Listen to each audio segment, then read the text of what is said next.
taong to mga lods, kahit bata, kung gusto niyo makatay niya. So naging habit na parang serial killer talaga.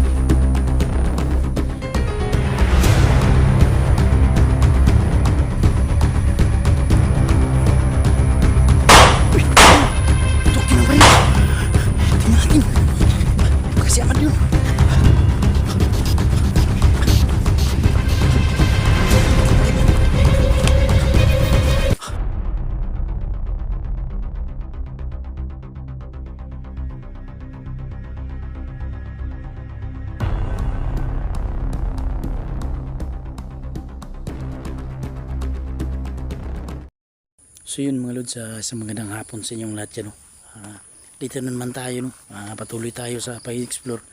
Patuloy din natin hinahanap yung mga kasamahan ng mga mga most deadly na mga kriminal, no? Tulad nun ni Bayawak.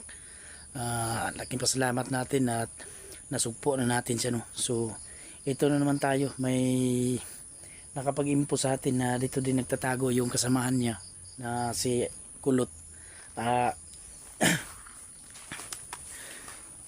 Sabi nga dito daw nagtatago si Kulot sa isang abandonadong building.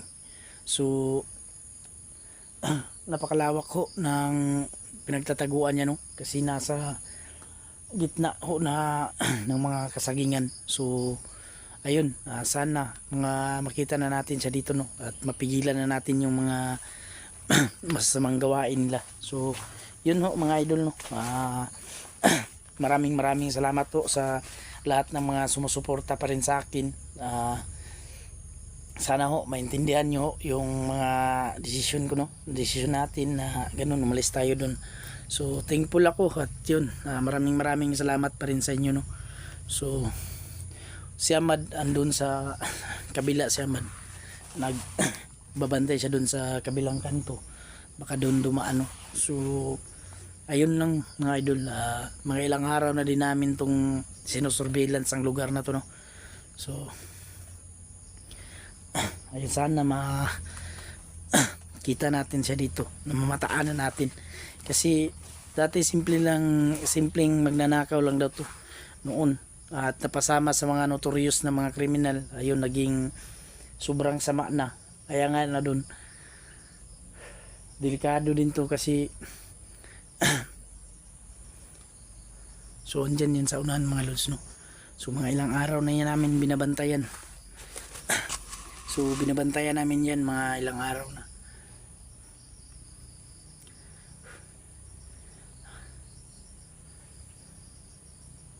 So medyo tahimik pa ang lugar ngayon. So yun, shoutout nga pala sa iyo, no? Mami Bibot, Nanay Gloria Camuglia, at Ate Dina Di Guzman, Mama Supina Balyes, Ate Tess, Ate Los, ayun, at saka si Ma'am Taiko, no?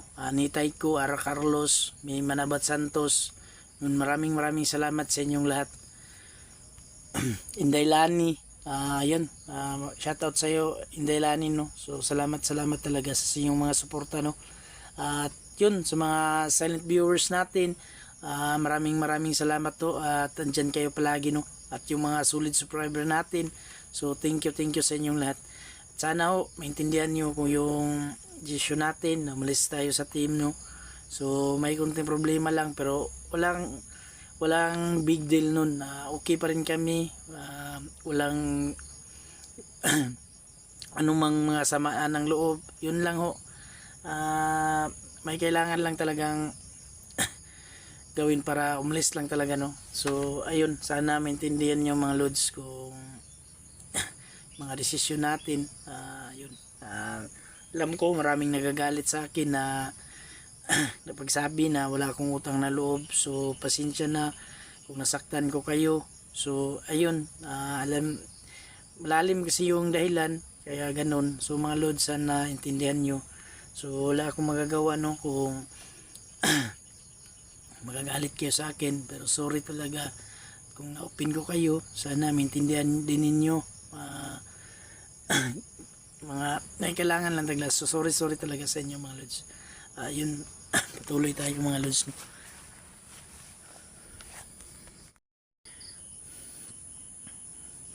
So ayan na yung pinagtataguan ni Kulot mga lods, no? Pero mga ilang beses na namin tong tiningnan, pero hindi pa namin yan pinapasok. Pinagmamasdan lang namin. So wala pa kaming nakita may pumasok dyan po naka motor. Hindi naman si Kulot, pero hindi tayo magkakampante kasi hindi natin alam kung ano ang nandyan, no? So medyo tahimik naman ang lugar. So si Ahmad andun sa likuran mga lods, no?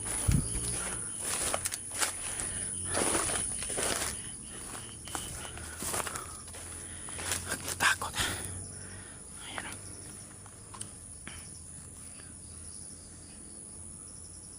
Ayan.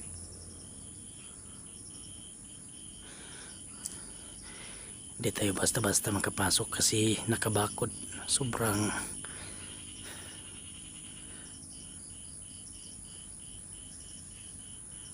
tahimik ang lugar mga lods, pero delikado.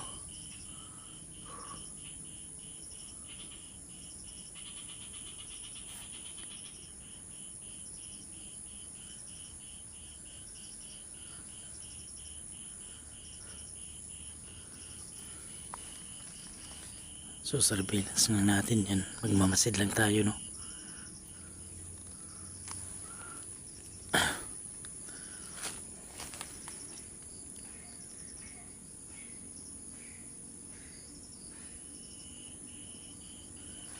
Yan.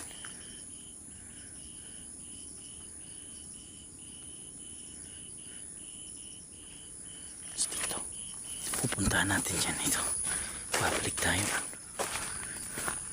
So ayun mga lods, no? Sana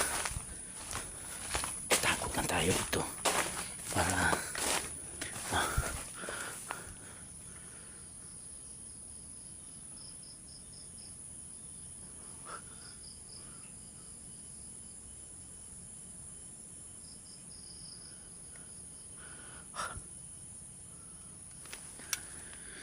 dyan naman yun si Kulot, no?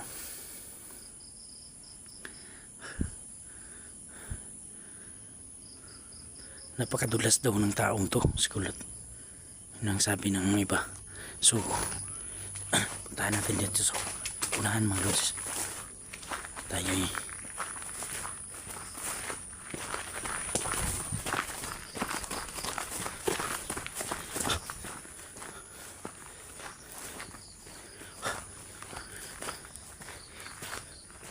ikutan natin dyan, no?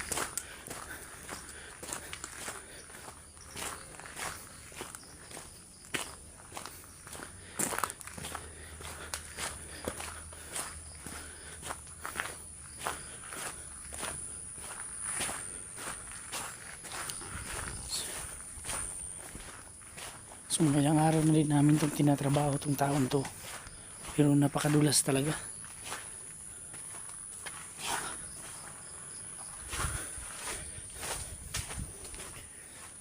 Dito isamad sa kabila mga lods, no?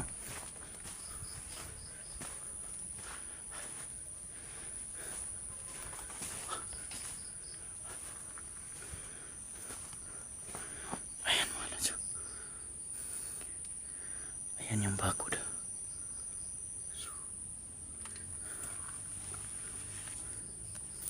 Kailangan lang natin mag ingat, no?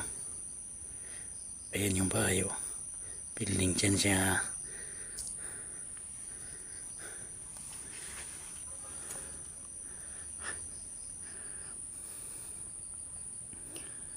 So wala pa rin gumagalaw dyan. Mga ilang araw na din yan naming sinusurveillance. So hindi naman natin mapasok-pasok, no? Kasi nakabakod talaga. Tsaka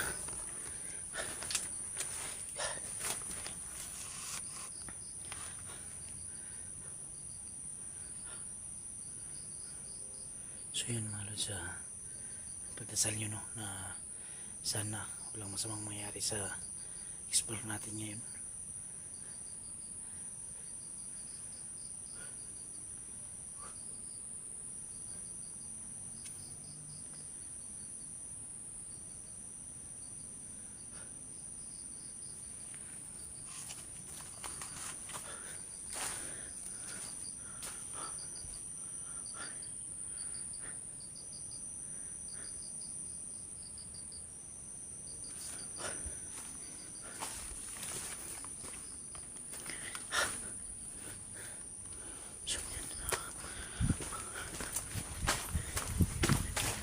Tingnan natin sa kabila.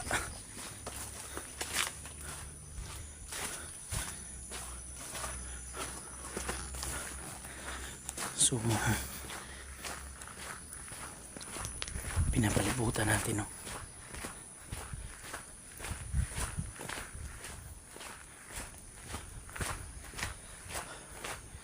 Tahan natin yung kinalalagyan ni Ahmad, mga lods.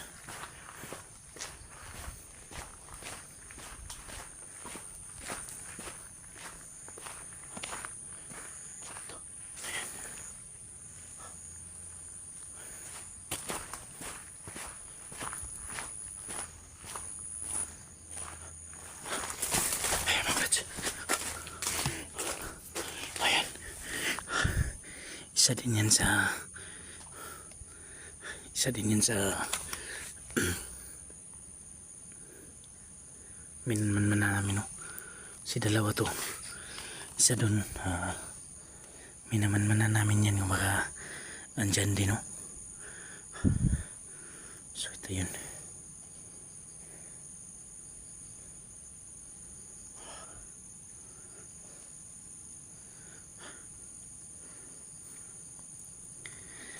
Pasukin natin.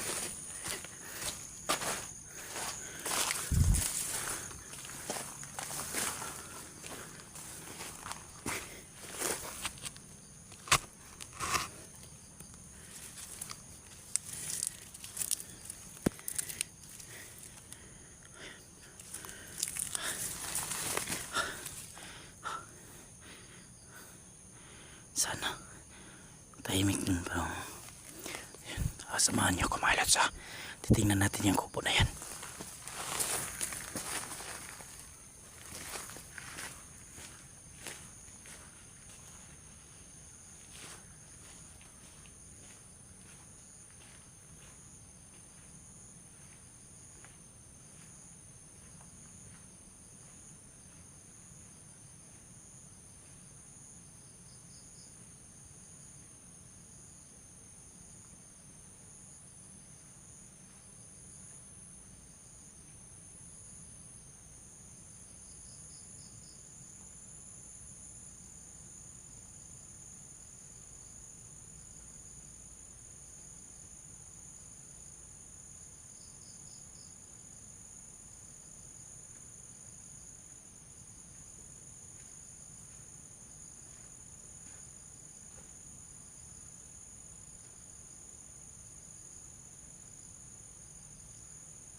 Walang tao.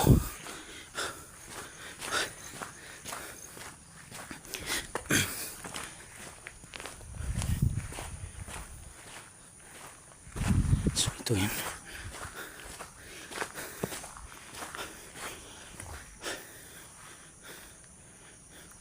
Nakasarado. Ibang klase yung saraduhan, no?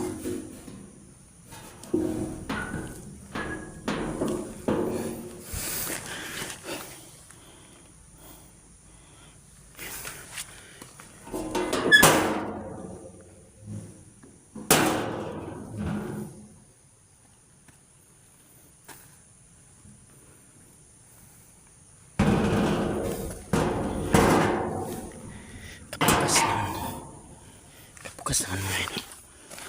Ayun.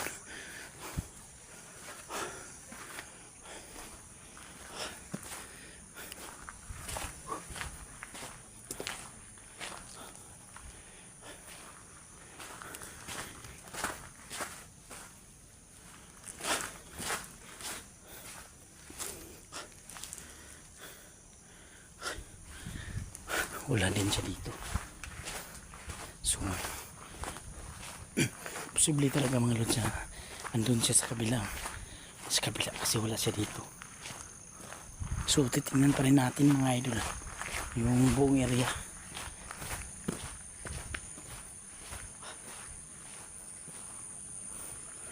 May daanan dito pag ganun. So madali lang talaga siyang makapagtago dito mga lods.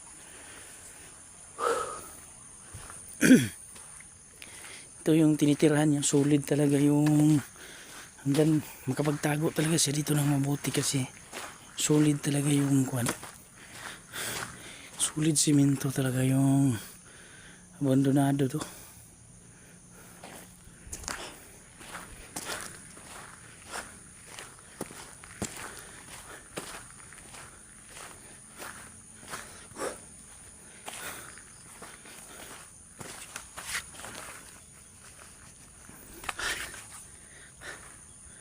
So balikan natin yung no?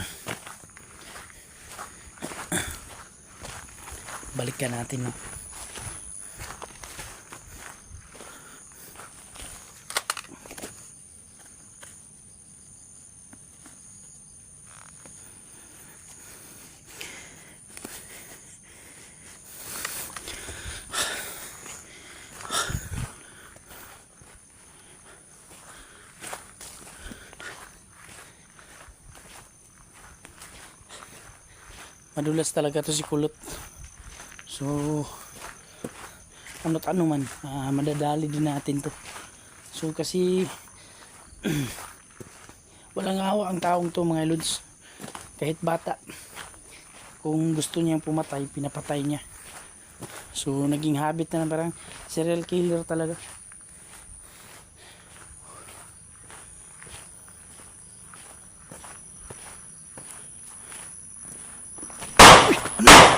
Putok yun ang baril ah. Tingnan natin. Pagkasiyaman yun.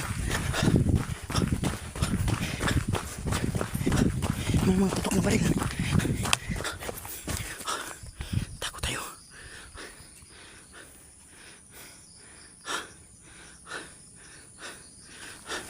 Kailangan tingnan natin ito. Pagkasiyaman yun. Kailangan din natin matulungan.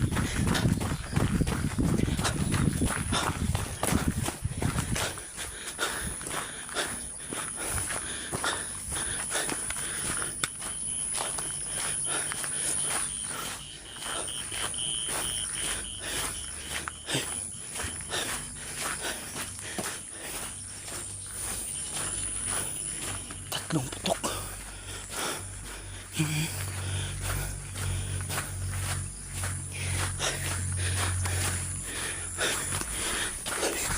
Kailangan natin magbalik.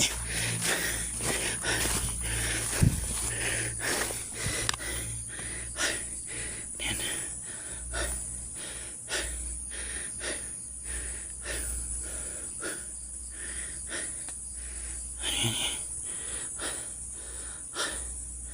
Diyan na.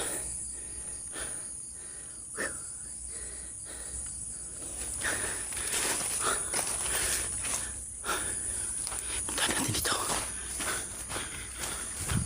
Mamasid tayo.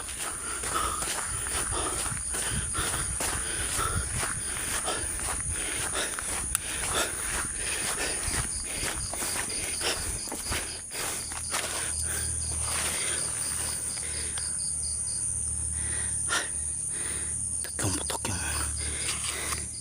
saan kaya nang galing ha? Sana okay lang si Amad mo.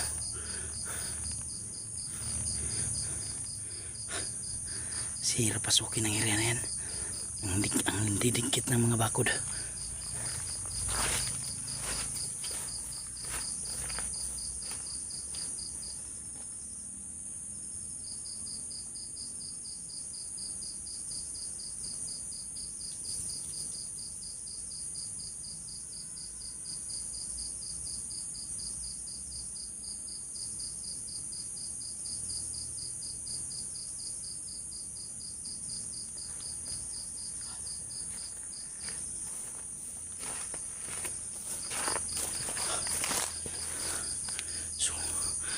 tatlong putok yung narinig natin.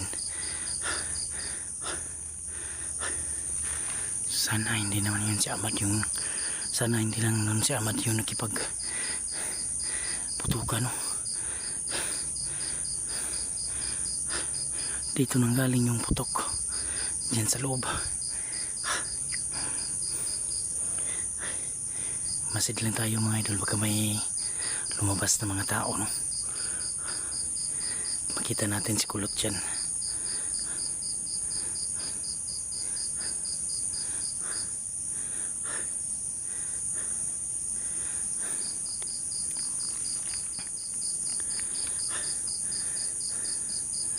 Pa talaga yung pakiramdam ko, hindi natin makikita yung sa loob kung anong nandyan kasi nakasilyo ng nakabalot ng plastic yung mga gilid, hindi natin pero pagdating ng gabi nito mga lods, kung wala pa talagang resulta, mapipilitan tayong pasukin yan. Gabi tayo kung papasok dyan, no? Hindi natin papasukin yan na may araw kasi delikado. So magtiyaga lang tayong maghintay dito.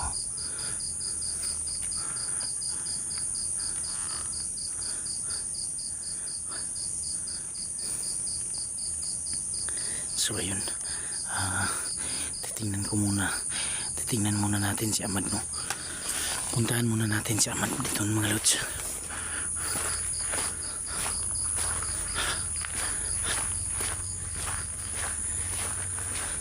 Tako lang tayo. Ayan.